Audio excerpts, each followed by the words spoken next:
매년 10월이 되면 들려오는 소식. 세계에서 가장 권위 있는 상으로 꼽히며 당대 최고 과학자임을 인정받는 상. 바로 노벨상 수상 소식이다. 하지만 안타깝게도 우리나라는 단 한 명의 노벨상 수상자도 배출하지 못했는데, 그래서 더 안타까운, 아마 생존해 있었다면 우리나라 최초의 노벨상 수상자로 이름을 올렸을 한 명의 과학자, 이휘소 박사의 이야기를 만나본다. 1943년 서울. 우와, 너무 재밌다. 어린 시절 이휘소는 책을 손에서 놓지 않는 독서광 소년이었는데, 그가 특히 재미를 느꼈던 것은 바로 과학 서적이었다. 우와, 세포가 이렇게 생겼구나. 나도 실제로 보고 싶은데.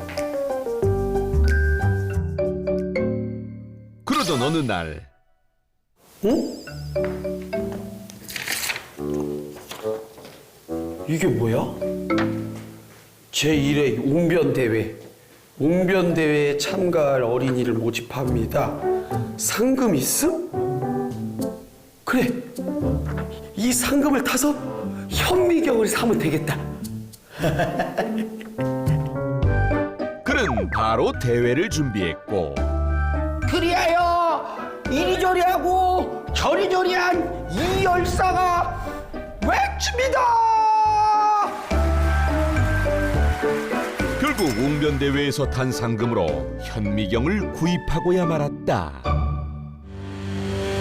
그는 현미경을 통해 여러 가지를 관찰하며 과학에 대한 흥미를 이어갔는데, 하지만 몇 년 후 한국전쟁이 터지고 이휘소와 가족들은 마산으로 피란을 가야 했다. 그곳에서 갖은 노력을 하며 검정고시를 준비한 그는 무려 17세의 나이로 서울대학교 화학공학과에 입학했다. 하지만 막상 학업을 시작하자 그는 물리학에 더 관심을 가지게 됐는데, 그러던 중 그에게 기회가 찾아왔다. 한국전에 참전한 미군 장교 부인회가 유학생을 선발하는 시험이 있었고, 이에 당당히 합격하며 유학길이 열리게 된 것이었다. 그는 미국 오하이오주 마이애미 대학에서 유학 생활을 시작하게 됐는데, Hi, my name is Benjamin Huisori. 벤리라고 불러줘. 반가워, 벤리. 근데 너 수강 신청 잘못한 것 같은데? 왜? 이게 현대 대수학이라는 강의인데 항상 20명 정도로 시작했다가 모두 탈주하는 강의로 유명하거든. 나 같은 수학 천재라면 모를까. 넌 좀 어렵지 않겠니? 아니, 나도 나름 수학 천재 출신이라서. 그래? 그럼 열심히 해보자. 그래. 너 린스 좀 하고 살아라. 하지만 수업은 수학에 능했던 이휘소에게도 쉽지 않았는데, 20명이었던 수강생들은 점점 사라져갔고, 나 도저히 이 수업 못 듣겠어. 야, 나 간다. 간다고? 결국 마지막까지 남은 건 이휘소 박사 혼자였다. 그는 해당 과목에서 유일한 A를 받으며 유학 1년 만에 물리학과를 최우등으로 졸업했다. 그리고 1960년 만 25세의 펜실베니아 대학원에서 박사학위를 취득한 그는 프리스턴 고등연구소의 연구회원으로 활동하게 되는데, 프리스턴 고등연구소는 아인슈타인, 괴델, 오펜하이머, 폰 노이만 등 거장들이 거친 연구소로 유명한 곳이었다. 헤이, 벤자민. 응, 왔어? 또 집에 안 들어갔어? 좀 연구할 게 좀 있어서. 아니, 집에 좀 들어가. 아이. 너가 집에 하도 안 들어가니까 네 별명이 그거잖아. 내 별명이 뭔데? 아니 뭐 내가 그런 건 아니고 애들이 너 집에 좀 잘 안 들어가니까 속옷도 안 갈아입을 것 같다고 팬티 썩은 사람이라고. 뭐? 팬티 썩은 사람? 아니 그러니까 내가 그런 게 아니라 애들이. 나 참. 아니 그러니까 집에 좀 들어가. 알았어. 하지만 그는 언제나 연구 아이디어가 떠오르면 바로 연구실로 들어가 몰입했고 이틀 만에 한 편의 논문을 완성하기도 했다. 그리고 그의 논문은 내놓을 때마다 학계의 주목을 받았는데 이휘소 박사의 가장 큰 학문적 업적은 게이지 이론의 재규격화 문제를 수학적으로 해결한 것이다. 게이지 이론은 소립자들의 결합과 상호작용을 설명하는 표준 이론인데 이를 주장한 사람은 표준 모형 정립에 결정적인 역할을 하고 훗날 힉스 입자의 발견을 예견해 노벨 물리학상을 받게 된 미국의 핵물리학자 스티븐 와인버그였다. 와인버그는 이론의 논리적 완성을 위해 고심했으나 수학적으로 딱 맞아 떨어지는 설명을 하지 못해 괴로워하고 있었는데 흥미로운 이론이군요. 그 계산 제가 해보겠습니다. 이때 나선 이휘소 박사. 결국 그는 고생 끝에 논문을 발표했는데 여러 과학자들이 헤맸던 어려운 계산식을 누구나 알아볼 수 있도록 깔끔하게 정리하는데 성공했다. 덕분에 게이지 이론은 물리학계에서 힘을 얻게 됐고 이를 주장했던 와인버그, 압두수 설람 등이 노벨 물리학상을 수상하는 데 큰 도움이 됐다. 특히 압두수 설람은 수상 소감에서 이휘소는 현대 물리학을 10년 앞당긴 천재다. 그가 있어야 할 자리에 내가 있는 것이 부끄럽다. 라고 말하기도 했다.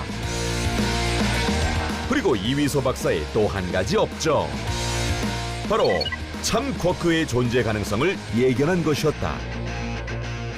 모든 물질과 소립자는 워 쿼크, 다운 쿼크, 전자로 구성이 돼 있다는 쿼크 가설이 있죠. 저는 여기에 또 한 가지 참 쿼크가 존재한다고 생각을 합니다. 그는 모든 물질을 구성하는 기본 입자 중 참 쿼크가 있다고 예측했는데 단순 주장에 그치지 않고 참 쿼크의 질량, 참 쿼크를 찾는 방법까지 논문으로 발표했다. 그 후 그가 예견한 대로 해당 입자가 실제로 발견되며 많은 물리학자들이 이 논문을 인용했는데 그의 논문을 통해 연구를 확장한 버튼 리터, 사무엘 팅이 노벨 물리학상을 수상하며 이휘소 박사는 노벨상 메이커로 이름을 알리게 됐다. 그렇게 연구자로서 교육자로서 누구보다 활발한 활동을 펼치던 시기 거짓말 같은 사고가 일어났다. 1977년 어느 날 새로운 연구를 위해 가족과 함께 이동하던 이휘소 박사는 고속도로에서 미끄러진 트럭과 충돌하게 됐고 결국 그대로 눈을 감고 말았다. 너무도 허망하고 갑작스런 죽음이었기에 그의 사망 후 여러 소문이 돌게 되는데 그가 핵무기 개발에 참여했다는 거짓 소문부터 이로 인해 미 CIA에게 암살됐다는 근거 없는 음모론까지 이어졌다. 하지만 그는 핵무기와 무관한 이론 물리학자였으며 승전 핵무기 개발에 찬성하지도 않았던 것으로 밝혀졌다. 짧은 생이었지만 수많은 과학자들의 귀감이 된 이휘소 박사의 연구. 그로 인해 인류는 우주의 근원에 한 발자국 나아갔으며 과학의 진보를 이룰 수 있었다.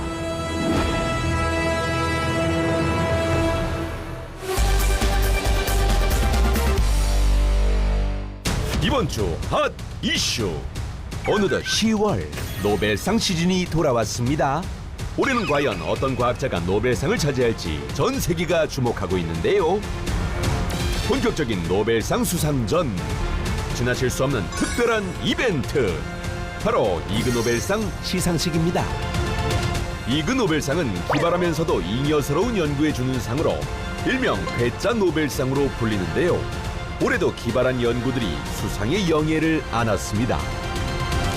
먼저 올해의 물리학상. 미국 웨스트체스터대 연구진이 오리 새끼가 줄을 지어 헤엄치는 이유를 연구했는데요. 연구진에 따르면 일렬 헤엄이 에너지 보존에 도움을 주기 때문이라고 합니다. 일본 치바공대 연구진은 문고리를 돌릴 때 가장 효율적인 손가락 개수를 연구해 공학상을 수상했습니다. 실험 참가자들에게 크기가 다른 손잡이를 돌리게 해 사용하는 손가락을 면밀히 분석했다고 하는데요. 손잡이의 지름이 1cm보다 크면 손가락 3개, 2.5cm를 넘으면 4-5개의 손가락을 사용하는 것이 효율적이라고 하네요. 문학상은 미국 MIT 연구진에게 돌아갔습니다. 법률 문서가 어려운 이유에 대해 연구했다고 하는데요. 연구진은 법률의 복잡한 개념보다 문장을 나누어 쓰지 않고 하나로 합치는 것이 법률 문서가 어렵게 느껴지는 원인이라고 분석했습니다. 하하, 듣다 보니 도대체 이런 연구는 왜 하는 건지 궁금해지지만 이그 노벨상의 목표는 일단 웃기고 생각하게 해주기라네요. 어쩌면 어떤 연구든 자세히 파고들고 이에 대해 연구하는 자세가 중요하다는 걸 깨우쳐주기 위한 시상식이 아닐까요? 그럼 과톡은 다음 주에 다시 만나요.